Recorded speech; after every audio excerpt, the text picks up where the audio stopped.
বন্ধুরা, কেমন আছো? আশা করি ভালোই আছি। কেজিএফ পার্ট 3 নিয়ে তোমাদের সামনে আমি হাজির হয়ে গেলাম। তোমরা দেখতে পাবে কেজিএফ পার্ট 3।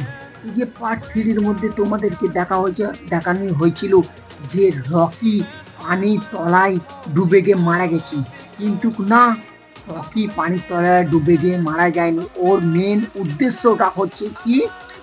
উদ্দেশ্যটা হচ্ছে সোনাটারে কিভাবে লুকোবো। কেন?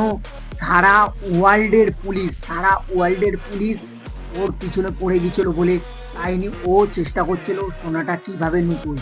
তো চেষ্টাটার জন্য হেভি সফলও হয়ে গেছিল। তো সোনাগুলো এখনো পরিমাণ পানির তলায় রয়েছে।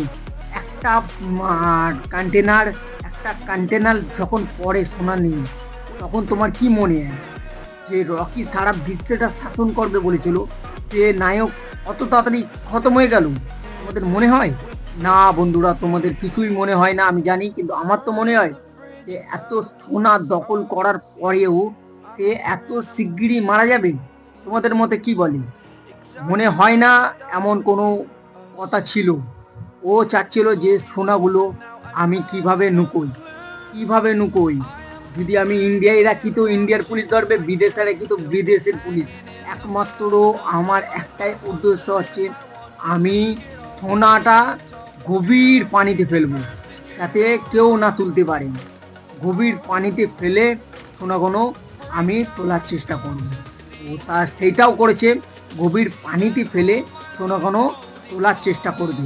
সেটা হচ্ছে কেজিএফ পার্ট 3-তে তোমরা দেখতে পাবে যে সোনা কিভাবে তোলে। আর একটা ভালো কথা হচ্ছে, কেজিএফ পার্ট 3-তে আসছে প্রভাস। সেটা হচ্ছে রকিকে হেল্প করার জন্য, রকিকে সাহায্য করার জন্য প্রভাস আসতে চলেছে। সেটা তোমরা দেখতে পাবে পার্ট 3-তে। অবশ্যই চ্যানেলটা সাবস্ক্রাইব করবে আর বেল আইকন দাবাতে ভুলবে না। এত কষ্ট করে ভিডিও বানাচ্ছি, একটু তো সাপোর্ট বান্দা है क्या? তো দেখা যাচ্ছে কেজিএফ পার্ট 3-তে অসাধারণ কিছু মানুষ হয়েছে, যাকে বলে প্রভাস আইসি। প্রভাস